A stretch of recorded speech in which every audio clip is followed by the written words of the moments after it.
So this unit starts with sort of a continuation of what we did in the last unit with solving equations. And then we're going to move on to how do we show equations visually? Okay, because there's a visual way you can show it. But before that, we're just going to do this, which, like I said, is kind of an extension of what we did last unit, because we solved lots of different types of equations, and we did solve some word problems. And this is kind of a continuation of word problems, where we're looking for patterns, and we're turning patterns into equations. So look at this example. Wedding reception, tables and chairs can be set up in the following pattern. So so the tables are square. So if we've got one table, how many people can sit around? Four. Looking at the diagram, if we put two tables side by side, six. Three tables side by side, eight. Is this the thing with like T-charts? Yeah. So right. I remember just using it. What about if we did four tables? 10. How'd you know that so fast? Because the people on two each. Because every time we add a table, we can add two more people, right? Yeah, right. Okay, quick. How about 25? 25 tables. No? 78 tables. Come on, hurry up. You should have it by now. What? 52? Didn't forget that so quickly. You were screaming. But I did it once. I was not screaming. I was speaking forcefully. Okay? The point I'm trying to make is, if we're going to put a bunch of tables together, it's not very efficient to keep counting up by twos. Okay? So what's the best way what can we do to make this easier for us? Make equations For every, out of these patterns. it's like, Okay? I was going to say, like, for every one table, add two people. Okay, so you're right. So we're going to develop an equation. And yes. So one table 4, two tables 6, three tables 8. We see the pattern 4, 10, 5, 12, etc. And yes, there is a pattern. Every time we add a table, every time we add one table, we can add two people. But those are vertical patterns. I want a horizontal pattern. I want some kind of calculation. So if I say 1, I do some calculations and out pops 4. I do punch in 2, out pops the same calculations, out pops 6. Okay? So I want to make an equation like this. What do I do to the 1 so that I get 4? What's the same thing I do to the 2 to get 6? So you use the vertical patterns to help you. The exact thing, or like, Yes, the exact same thing. Is there an X in there? Yes, there will be an X in there, but we're using T and P for tables and people in this example. Okay, so on the next page.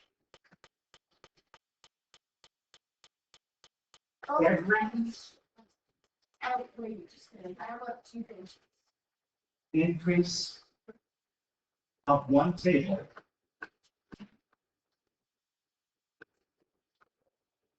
adds 2 more people, right?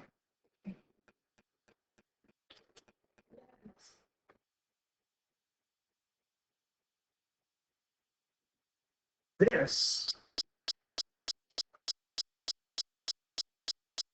implies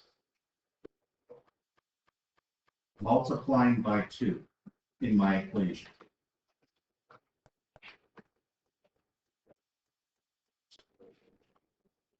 that I'm trying to find.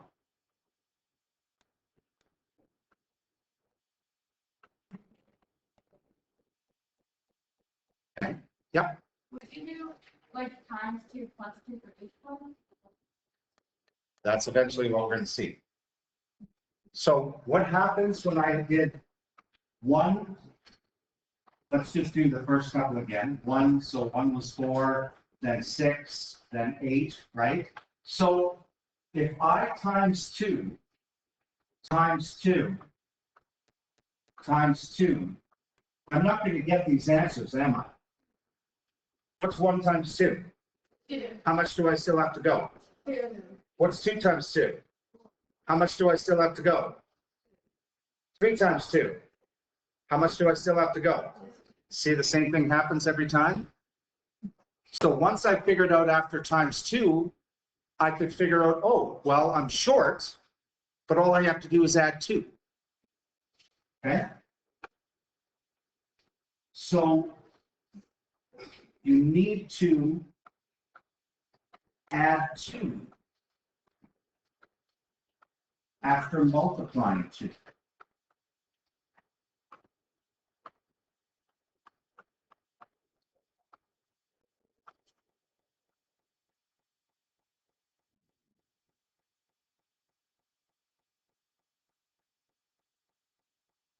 Would we have done this today? You may have. So therefore,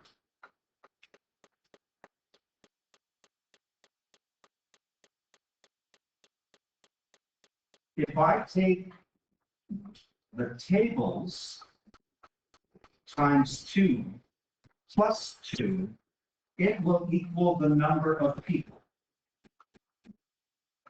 That will work every time. But that's not how we want to show it. We want to show it using proper algebra. Okay? We want to say, we want like a shorthand form for tables. So 1 letter, T. T times 2. How do I write T times 2 in algebra? 2T. Plus 2 equals, instead of number of people, P. That's your equation. Okay? So, once we have this equation, we could go back and say, okay, for 25 tables,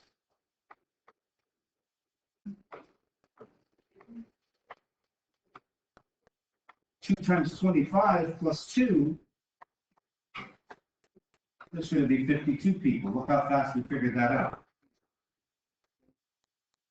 Yeah, well done. Otherwise, we'd have to keep following the pattern down.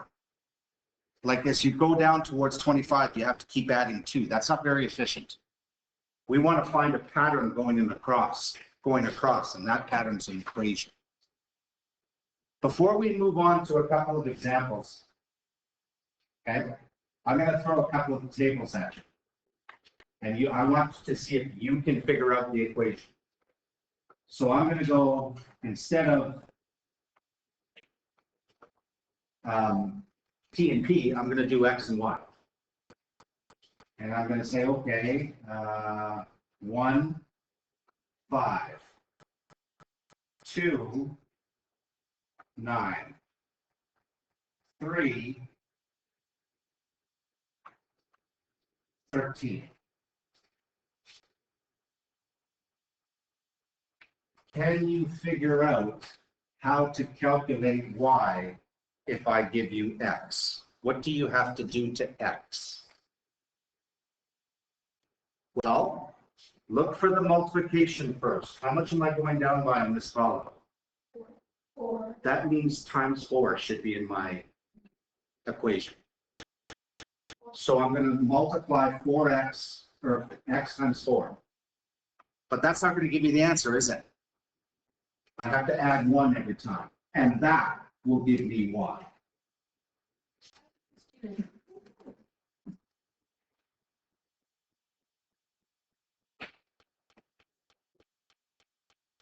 What about one more?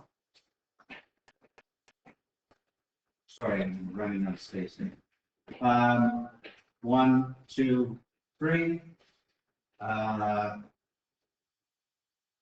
-2, 1,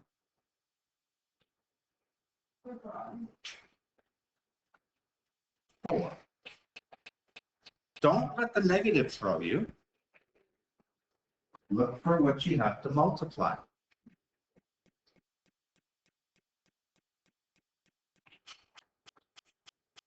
What am I going up by in the y's?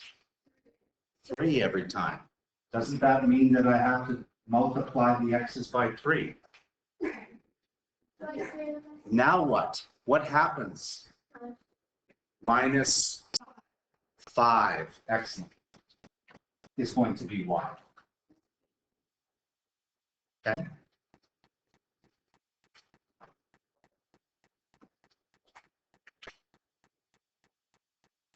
Okay, now let's look at the next example. This table, this one's a little more challenging. Okay. We want to write an equation that relates the height to the time. So in other words, what calculations do I have to do to the time so that it will always equal the height that I'm given?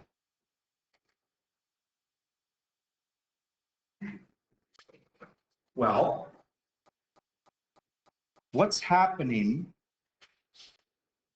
Like, it's not going up, is it? It's going down. So doesn't that imply -300 times this? Yeah. So that's going to be part of our equation. -300 times the time. Yes, because we're going down, right? Sorry, the -3. But that's not going to work because if we do -300 times 0, we're not getting this. If we do -300 times 1, we're not getting this. So we need something else in here. This is the tricky part of this one. Because we don't actually put anything here, we need to put something here. Where does this plane start? You need this. And what height does it start at? It starts at 10,000. It starts at 10,000 and it loses 300 every t or every minute. Or that. 10,000. 10,000. Yes. Okay. That will equal the height. So you see, that one's a little bit different. Okay? How does 10,000? Well, if you plug in 0, 10,000 minus 0, because this is 0, is 10,000. 10,000 minus 300 times 1 is 10,000 minus 300, which is this. So it does work. So when we go down like this, notice we have to put a number in front, not after. So we're subtracting number in front. Yes. But what if the table, oh wait, yeah, okay, we get because of the time it starts at 0, but if it wasn't time, would we start with what? Yeah, like if it started going up, then it would be, this would be positive something times t, and then probably plus some. Yes, that's right. Okay, let's answer these two questions. Now that we have the equation. What's the height of the plane after 15 minutes? What would you do? Yeah, and then subtract that from 10,000.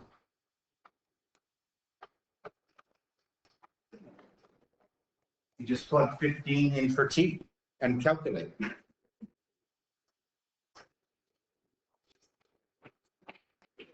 What's 300 times 52 Anybody got it? from these on? 4,500 for 300 times 15, so 4,500. And then Yeah. plus your And we have to take that away from 10,000, 5,500 meters. Thanks for me. Just one person. Good.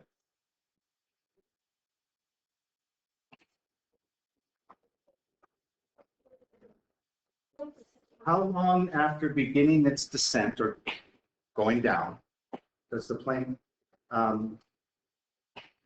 land? So you have, like, at what time? I don't like this part of this. Well- Does it land? You have to keep it down by 3. Okay, we don't know the time, right? So we're gonna have to figure this out. That means we must know this. The height? What's the height when the plane lands? 0. Okay. So 10,000 minus 300t equals 0, and you're going to solve that equation. Is there gonna be a question like this on our exam? Yes. Don't scare me. Good for you, Bill's character. That's your favorite line. That's one of them. What that's his line. Wait, so Don't try and distract me. what's your other line? Okay, let's, No, he doesn't have his headphones. Would somebody solve this, please? what's the first idea? You have to minus on both sides. It's negative 10,000. Well, hang on. It's going to be negative 300 t equals negative 10,000. And now we divide by negative 300, and that's going to give us a positive answer. Now, whenever We have a problem solving. It is okay to go to decimal. Yes. If it wasn't a problem solving, I'd want your answer as a fraction. But because it's problem solving, we can go decimal. So let's round it because it's not going to be a perfect answer. 33.3, and that's minutes.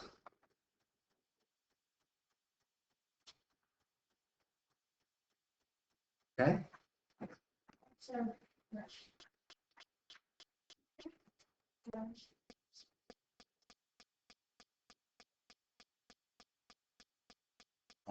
Exactly. someone. We've seen questions like this before.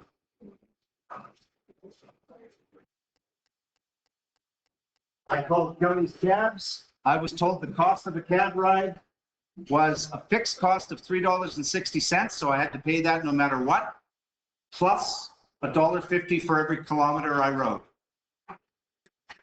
How do I convert that into an equation? Oh, Yeah. okay. Ready? Fare means this, by the way, fare means the same as cost.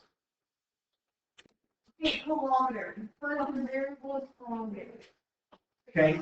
Okay. Yeah. So to find the cost, what do I have to do? 1.50 cash. 1.50, we can put K for kilometers. And then, so 3 Hang on. plus, so you have to add 3.60 Good. That's the equation. equals, where's the equals? It's there. Oh, We're now Yeah, you could do it, you could have done it like this too. equals C. So this works, that's correct. That's correct too. it doesn't matter what side you put the C on. You're still right. Yeah, I know, I put it on the right side in previous examples, so I should be consistent, I shouldn't be inconsistent. Okay, what's the fare or cost for an 11-kilometer ride? So subtract. C is. You don't know what C is. So all we have to do is plug in 11 for K and calculate to find the cost. Because that's what we're asked, an 11-kilometer ride. So $1.50 times 11 plus $3.60. If I said it equals, if I went back to the top and it said same C, I said it equals 11, would that not work? No, because then you're saying that the cost is $11, but it's not. But 11 is trying to help us figure out. 11 is, look, whenever you guys have an equation, you're going to be given one of these two and asked to find the other. Okay, in this one, we're given the kilometers. and we're asked to find C. So that's why we put 11 in here, and then I don't have to solve an equation, I just have to calculate this side, don't I? Yeah. So I just have to do this calculation. And that's gonna give me my C. Anybody got it? Oh, you might want. Sorry? Sorry. Oh, wait, I think I did that wrong. I lost. Wait, 1.50 times like all. 1.5 times 11 plus 350. Yeah, okay, that's. Okay, and remember, we're in money. So how would I write it? Dollars.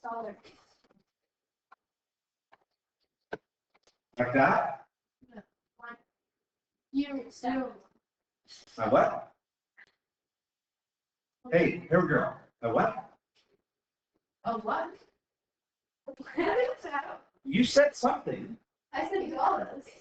You said dollars? You from Boston? From Boston? You grew up in the harbor?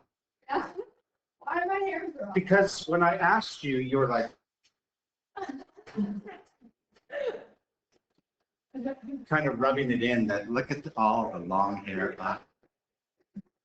And can you do that, Mr. Selinsky?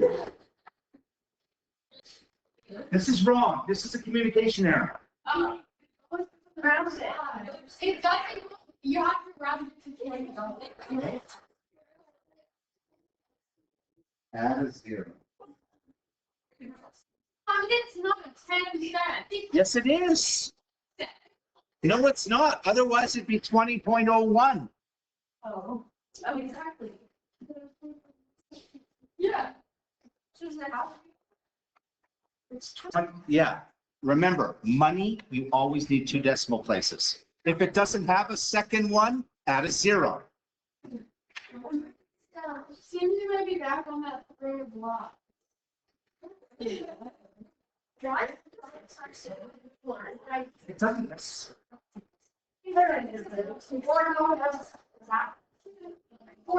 So, I mean, in some cultures, it's written after. Yeah.